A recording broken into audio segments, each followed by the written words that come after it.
pessoal, eu sou a professora Fernanda e nessa videoaula a gente vai relembrar o assunto equações do segundo grau, que é um assunto tratado lá no 9º ano do ensino fundamental.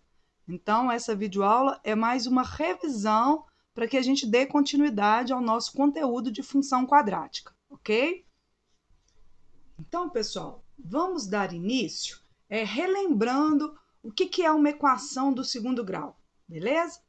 Então, olha, por definição, a gente tem o seguinte: a gente chama de equação do segundo grau ou equação quadrática toda equação polinomial de grau 2 que pode ser escrito na forma ax2 mais bx mais c igual a zero, onde x é chamado de variável ou incógnita dessa equação e os valores de a, b e c são números reais com a condição do a ser diferente de zero.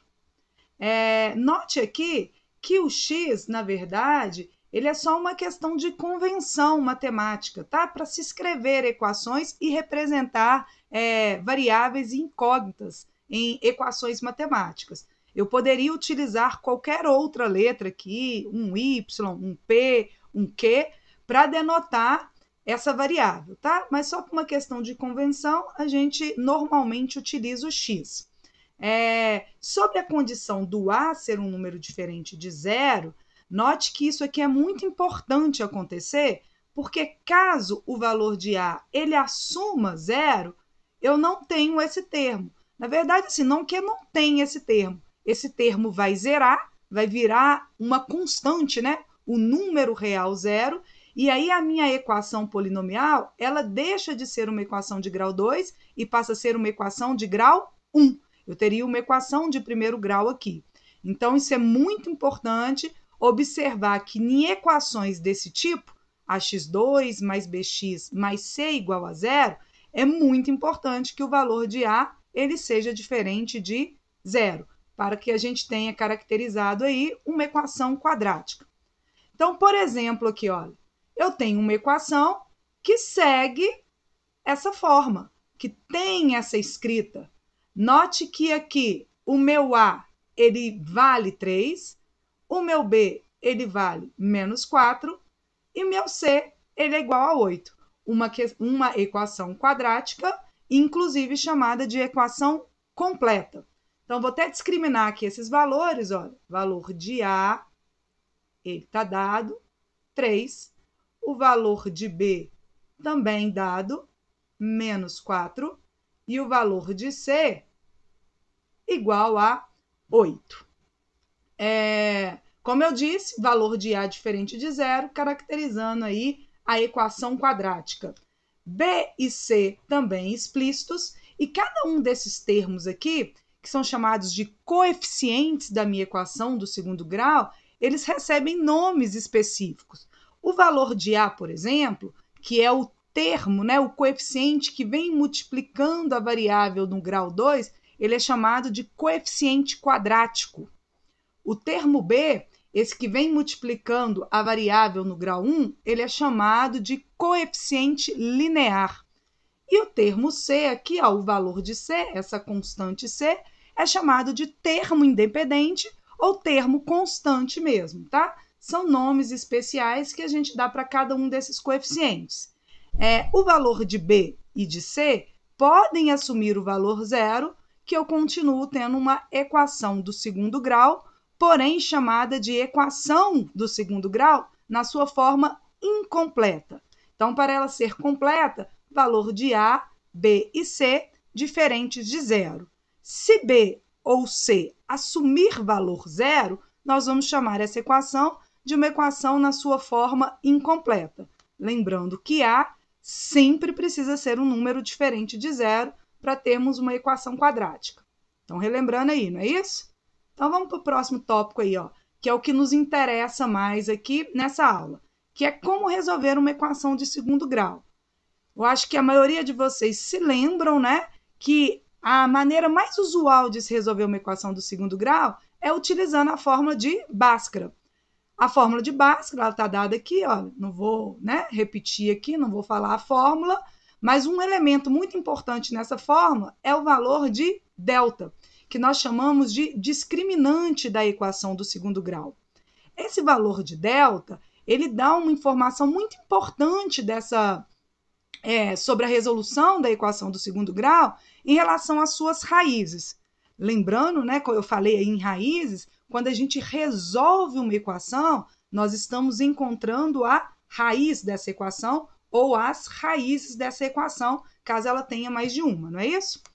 Então, voltando lá para o discriminante, ele dá informações muito importantes sobre as raízes da equação do segundo grau.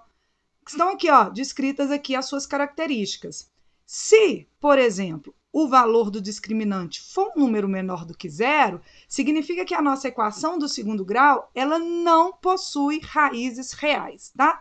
Eu estou falando em raízes reais porque nosso universo de trabalho é o conjunto dos números reais, né? Mais para frente, vocês vão trabalhar em outros universos e isso vai ter uma outra denotação para vocês sobre solução de equações. Mas no momento aqui, ó, colocando o conjunto universo dentro dos reais, se o nosso discriminante na equação, na resolução de uma equação do segundo grau, for um número negativo, indica que a nossa equação ela não terá solução, tá? Não terá raízes reais. Se o nosso valor do discriminante, o delta, for um número igual a zero, significa que a nossa equação ela possui duas raízes reais, porém essas duas raízes são iguais, o que nós chamamos de raiz dupla.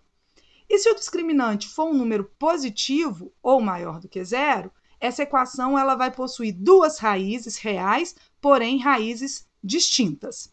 Então vamos relembrar aqui, fazer o uso dessa fórmula de Bhaskara e fazer essa leitura sobre a informação do discriminante, resolvendo esse exemplo 1 aqui, que traz a seguinte equação do segundo grau. Olha, menos x ao quadrado mais 6x menos 9, e nós vamos igual a zero, e nós vamos resolver essa equação, ou seja, encontrar as suas raízes.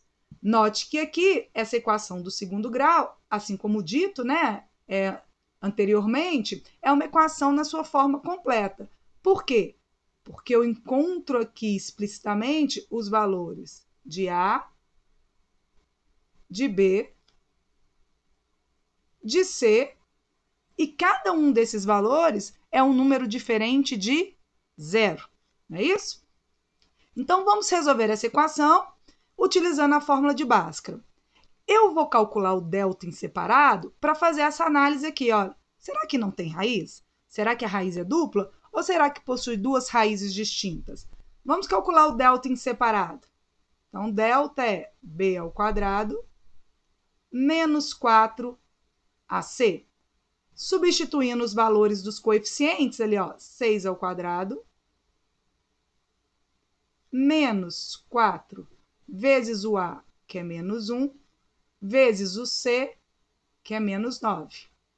Então, delta vai ser igual a 6 ao quadrado, 36, menos 4 vezes menos 1, 4, positivo, vezes menos 9, menos 36.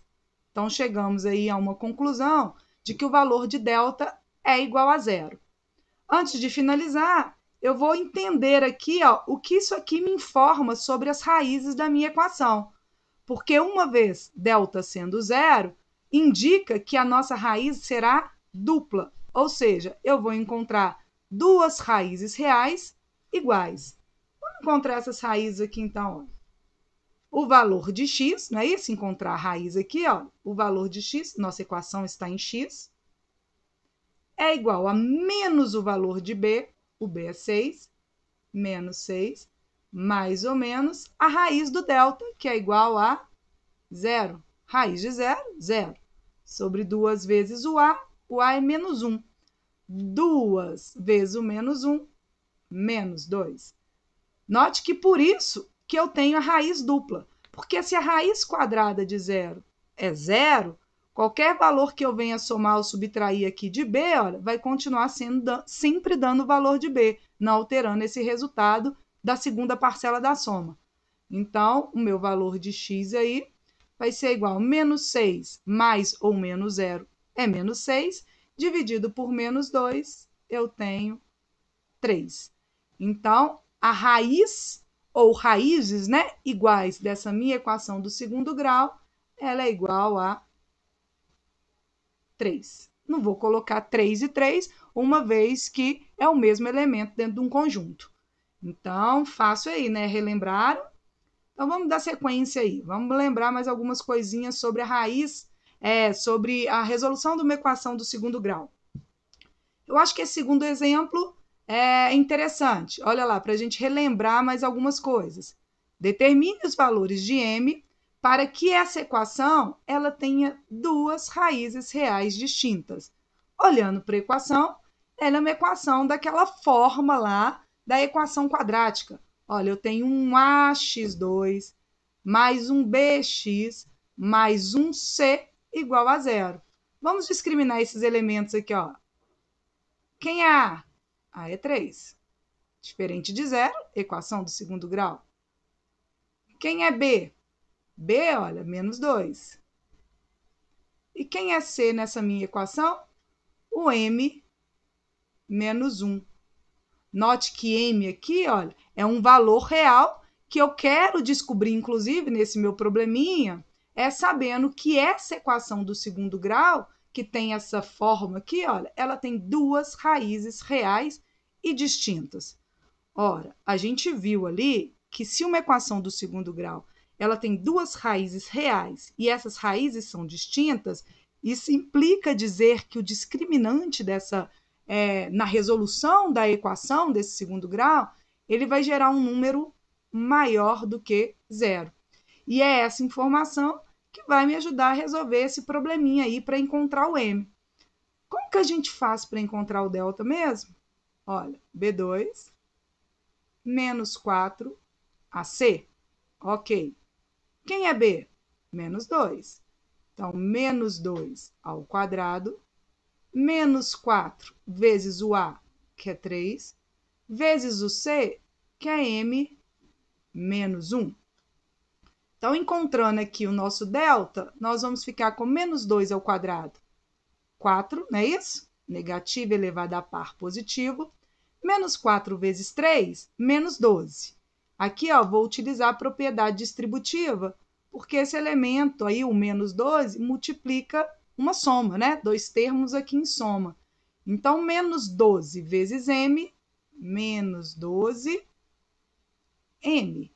Menos 12 vezes menos 1, mais 12. Só fazendo a conta aqui, olha, do 4 com 12, então nosso delta vai ser menos 12m mais 16. Vou arrumar esse delta aqui, que não ficou bonitinho, não, né? Sei que não tem que ficar bonitinho, mas nem parecia um delta. Ok, então nós chegamos aqui à conclusão que o delta é menos 12 mais 16. Mas o problema não é para encontrar delta, é para descobrir os valores de m. Mas os valores de m, ou o valor de m, está em função do delta, e eu sei que para atender o nosso problema, que é ter raízes reais e distintas essa minha equação, o meu delta ele tem que ser maior que zero. Então, basta pegar o valor de delta, menos 12m mais 16, e fazer com que ele seja maior que zero. Resolvendo aí, ó, menos 12m maior que menos 16, não é isso? Vamos multiplicar aqui por menos 1. Multipliquei por menos 1 aí na equação, não é isso? Inverte o sinal da desigualdade ali, ó. Então, nós temos que 12m é menor, não é isso? Tá dando uma travada aqui, mas acho que vai dar para fazer. 12m menor que 16, m menor que 16 dividido por 12, aí eu vou reduzir essa fração, simplificando ela por 4, nós vamos chegar aqui, m é menor que 4/3. Então, para que essa equação ela tenha duas raízes reais distintas, o valor que m pode assumir, na verdade são valores, né, que m pode assumir, são valores menores que 4/3. Então, nossa solução aqui, olha, m pode assumir qualquer valor real, desde que seja um valor menor que 4/3. Beleza?